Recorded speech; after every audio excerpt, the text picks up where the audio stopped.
committed to your personal and spiritual growth?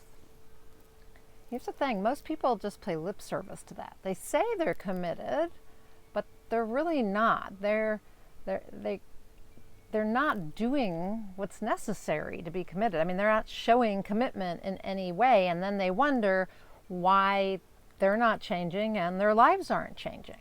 And the issue is commitment. So if you understand what I'm talking about, like you say, oh, I'm gonna create this new habit, or I'm gonna take this course, and then you don't ever follow through with the habit. It's kind of like a New Year's resolution. You start and you don't finish, or you start the course and you don't finish, then you're not committed. Late in 2020, I made a commitment to myself. I had the opportunity to sign up for a personal and spiritual growth program, and I had just created a similar program, my Inspired Creator Community, and I was teaching personal and spiritual growth. I still do, mostly to writers, but not all. Anyway, that was my passion, was personal and spiritual growth, and I created this program to teach others, but I knew I needed what I was trying to provide others. I knew I needed that too, because we all need that. Personal and spiritual growth, it's a process, right? And we're always leveling up with that process, peeling away another layer, adding on a new habit. So, the old saying, we teach what we need to learn most, right? So I knew that I was stuck in a lot of ways, and I was tired of dealing with my declining health and stagnant relationships and working long and hard and not earning enough money and feeling unhappy and unfulfilled. And I knew the problem was me. I was over blaming anyone else or anything else. I was ready to take responsibility, and I knew I had to change on the inside. And only then was I going to see any changes on the outside. So I committed to and I invested in this 3-month-long personal and spiritual growth program. I plunked down a big sum of money as an investment in myself. I trusted my intuition. I had faith I'd be able to pay off the charge on my credit card bill in a month or two. And I really believed the course would help. And it did, but the reason it did was because I played full out. I attended every call. I listened to every recording. I did every homework assignment. And little by little, things started to change. Now, for me, that was commitment, to actually first commit the money, the investment, to invest in myself financially, but then there was a time investment as well, and an effort, an effort commitment, right? And so investment. So I had to commit to those things, and if I had done that but not followed through, then the commitment would have been moot. I mean, it wouldn't have been a commitment. So for you, commitment to your well-being and success might look different. We each invest in ourselves in different ways and in our personal and spiritual growth. But I want you to be clear that, if you're, there's a difference between escapism and self-care or commitment to growth. Like 2 glasses of wine every night while you consume news or binge watch your favorite TV show, that's not going to get you where you want to go. That it's a habit and it's a commitment to that habit, but it's not going to teach you anything or make you healthier.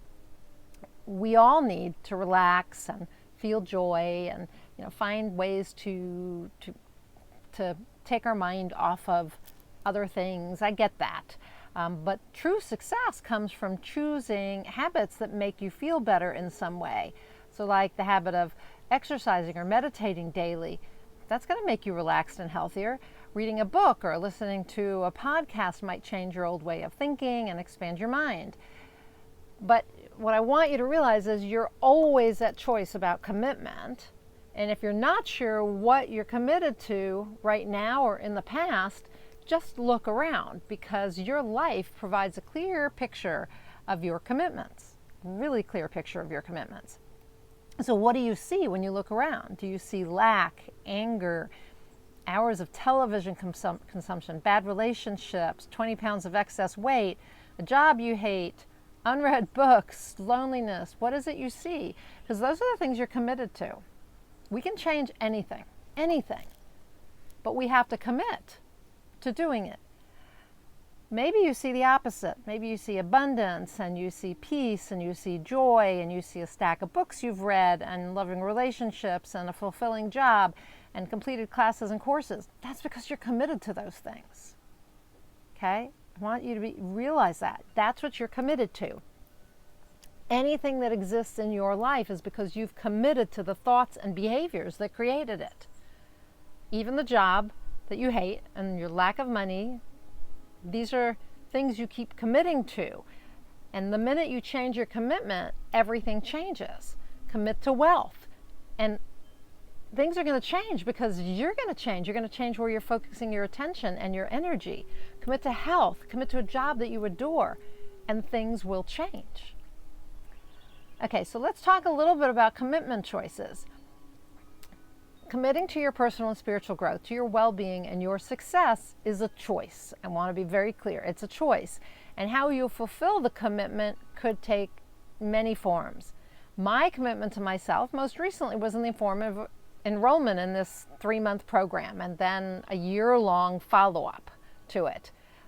In the past, it's looked like hiring a certified high-performance coach. Yes, I am a high-performance coach, but I know the value of it. So last year, I actually went through 2 different coaching sets of sessions with other coaches.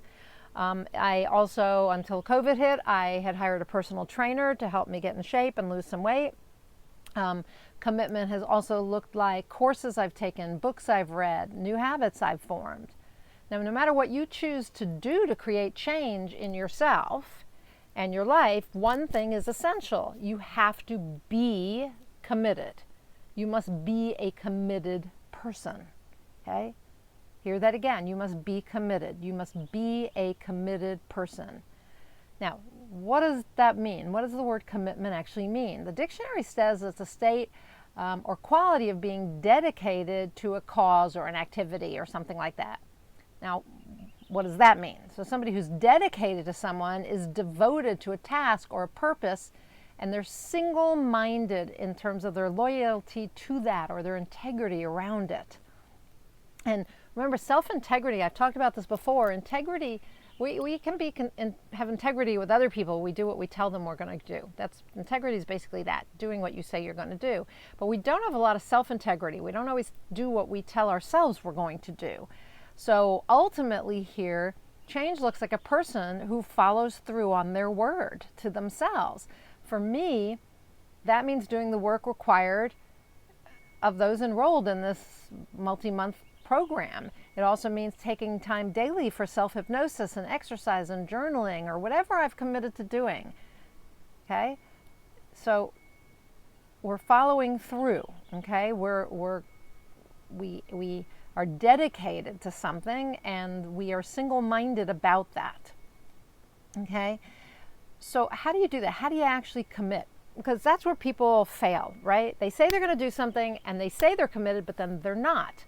And you probably can think of many times in your life when you said you were going to do something and then you didn't. And you said you were committed to it, but then you really weren't. Because if you had been, you would have done it. So I may have told this story before, you may have heard it, but I decided to be a person who doesn't hit the snooze button, because I used to hit the snooze button repeatedly and stay in bed, and then my morning would disappear. And I really wanted to have a morning routine, but I couldn't have it because I was always running late in the morning. So I decided to be a person who does not hit the snooze alarm, somebody who gets up when the alarm goes off. And the first day I hit the snooze button, right? The alarm went off, I hit the snooze button just as I had in the past.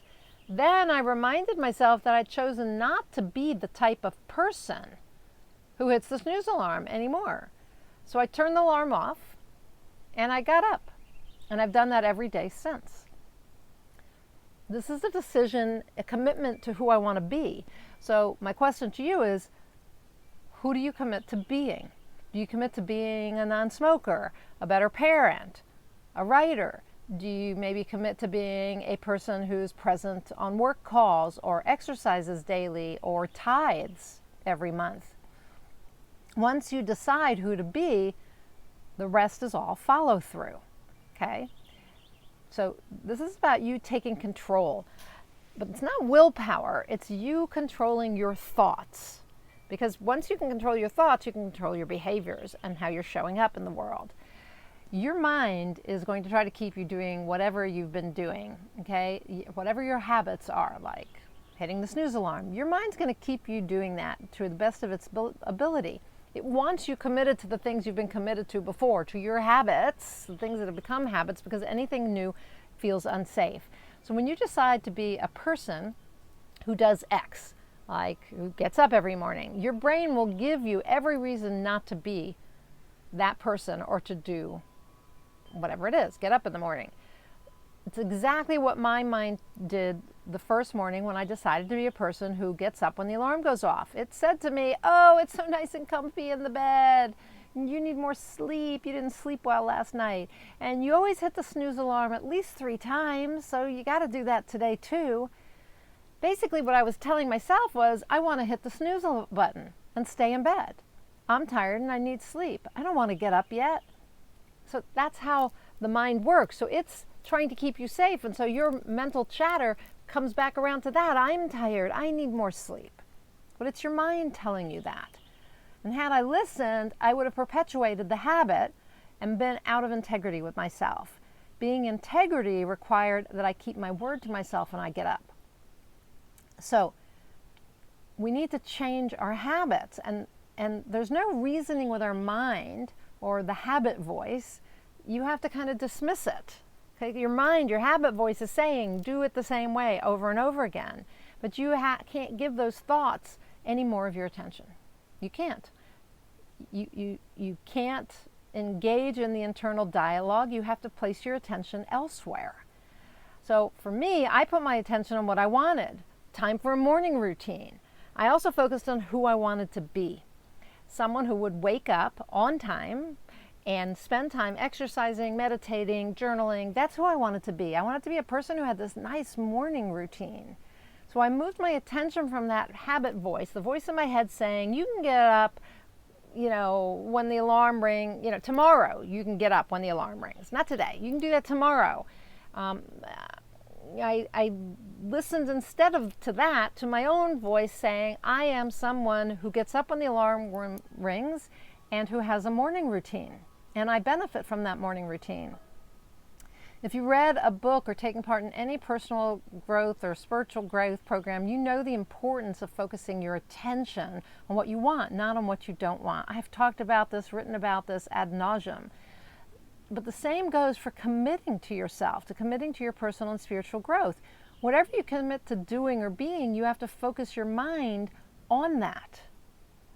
Your mind is going to continually try to lure you back to your old habits, your old ways of being. But a new habit's only going to form when you commit to new thoughts. So you have to commit to personal and spiritual growth. Or let me put it this way, to commit to your personal and spiritual growth requires a commitment to whatever you decide to do to improve your well-being and your success. But that commitment comes from focused thought and self-integrity. Okay? So to follow through, you have to focus your thoughts on who you want to be, on the actions you commit to taking, and the things you want to have as a result. That's when you're going to see the change inside, and you'll see the change in terms of results on the outside. So commit to being the person that you want to be.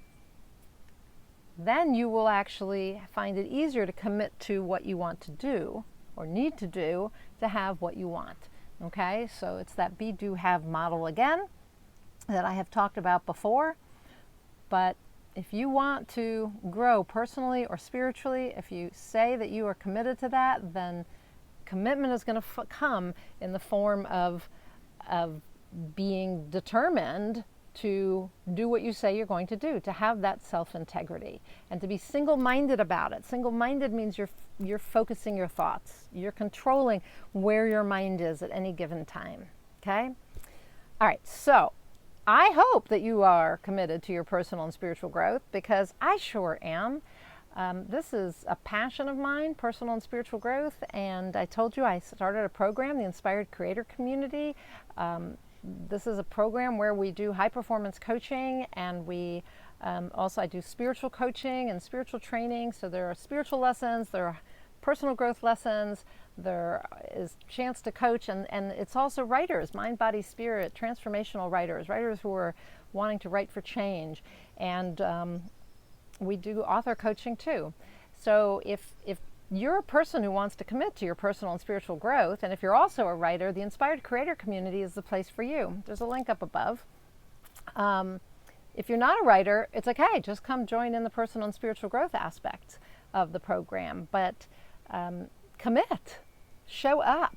I have some members who recently, they used to always say that they didn't have time to show up live for the sessions, and they've changed their schedules. That's a commitment. I'm going to change my schedule to show up live for something, to show up live for my personal and spiritual growth. They've committed. So if you're ready to make a commitment, take a look at the Inspired Creator Community or contact me. I'm happy to coach you one-on-one, high performance coaching, and you can apply for a free 30-minute strategy session, and there's a link up above for that too. So I'm happy to work with you however, and if you don't have to work with me, but commit to your personal and spiritual growth, because that's why we're here. We're here to grow and stretch. If we're not growing, we're dying. And so, commit to something, whether it's reading a book or listening to a podcast, whatever it is. Commit to something that's going to stretch you and move you towards fulfillment of your potential. So that's it for today. I'm Nina Amir, the Inspiration to Creation Coach. Reach out to me if I can help you in any way. Leave me a comment down below or a question. I'd be happy to answer it. You can do that here on YouTube on this video, or you can, if you're watching this on my blog, you can leave me a comment on my blog where there is a related blog post. And commit to your personal and spiritual growth. Okay? That's my challenge to you today. And if you do that, you're going to go out there and achieve more inspired results.